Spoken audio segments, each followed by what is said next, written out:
Jangan lupa like, comment, share, and subscribe. Assalamualaikum, selamat pagi anak-anak ibu.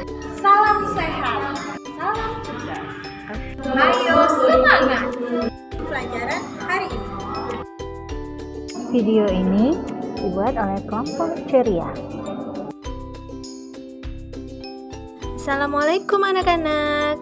Sekarang kita akan belajar tema 8, subtema 1, muatan bahasa Indonesia dan IPA. Nah, sebelum belajar, sebaiknya kita berdoa terlebih dahulu. Berdoa dimulai. Berdoa selesai. Sudah siap belajar? Ayo kita mulai. Anak, sekarang perhatikan gambar dan dengarkan percakapan berikut ini. Masih ingat kamu tentang teks non-fiksi?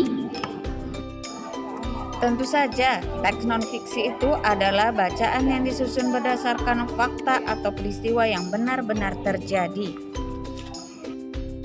Nah, apa saja sih contoh-contoh teks non-fiksi? Contoh teks non-fiksi antara lain karya ilmiah, laporan berita, tulisan sejarah, dan biografi.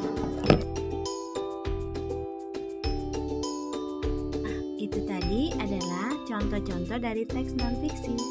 Teks non-fiksi berisi informasi-informasi tentang suatu peristiwa. Kita dapat mencari dan menentukan peristiwa tersebut dengan mengidentifikasi. Baiklah anak-anak, sekarang Ibu akan menjelaskan tentang cara mengidentifikasi teks.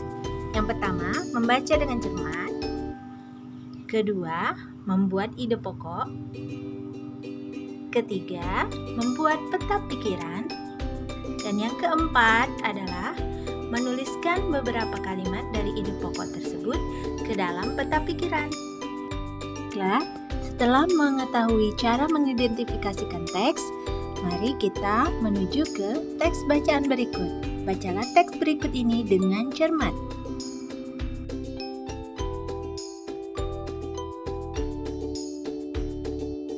Anak-anak, setelah membaca teks, kemudian kita akan mengidentifikasi peristiwa dengan menggunakan peta pikiran.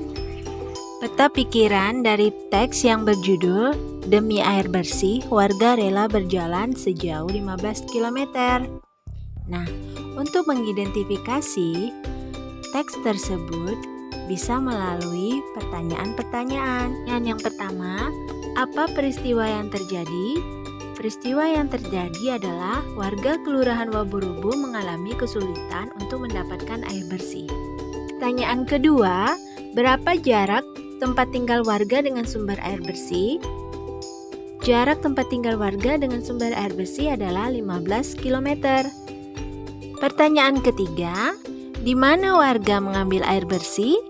Warga mengambil air bersih di Kelurahan Kaisabu Baru. Itulah tadi cara mengidentifikasi sebuah teks non-fiksi dengan menggunakan peta pikiran. Anak, perhatikan gambar berikut ini. Kamu tahu gambar apa itu? Ya, benar, itu adalah gambar setetes air. Salah satu unsur penting dalam lingkungan adalah air. Air sangat diperlukan bagi kehidupan di bumi. Apa saja manfaat air? Yuk kita simak penjelasan berikut ini. Bumi adalah planet yang memiliki ketersediaan air. Makhluk hidup di bumi memerlukan air untuk kelangsungan hidupnya. Manfaat air bagi tumbuhan adalah untuk fotosintesis. Manfaat bagi hewan adalah untuk minum dan membersihkan diri. Bagi manusia, air digunakan untuk minum, mandi, mencuci, memasak, mengairi sawah, sarana transportasi, pembangkit tenaga listrik, dan sebagainya. Anak-anak, untuk lebih memahami materi lagi, yuk kita jawab pertanyaan berikut. Apa pengertian teks non-fiksi? Nah, benar. Teks non-fiksi adalah teks yang berisi informasi-informasi tentang suatu peristiwa. Pertanyaan kedua, bagaimana cara mengidentifikasi teks? Ayo, bisa dijawab? Ya, benar. Cara mengidentifikasi teks adalah dengan membaca dengan cermat, membuat ide pokok, membuat peta pikiran, dan menuliskan kalimat dari ide pokok itu ke dalam peta pikiran. Pertanyaan ketiga, apa saja manfaat air bagi manusia? Ayo, siapa yang bisa menjawab? Ya, benar. Manfaat air bagi manusia adalah untuk minum, mandi, mencuci, memasak, mengairi sawah, dan masih banyak yang lainnya. Baik anak-anak, cukup sekian penjelasan Ibu kali ini. Mudah-mudahan kalian paham dan mengerti. Terima kasih anak-anak Ibu semua. Sampai jumpa lagi. Assalamualaikum warahmatullahi wabarakatuh. Like, comment, and subscribe.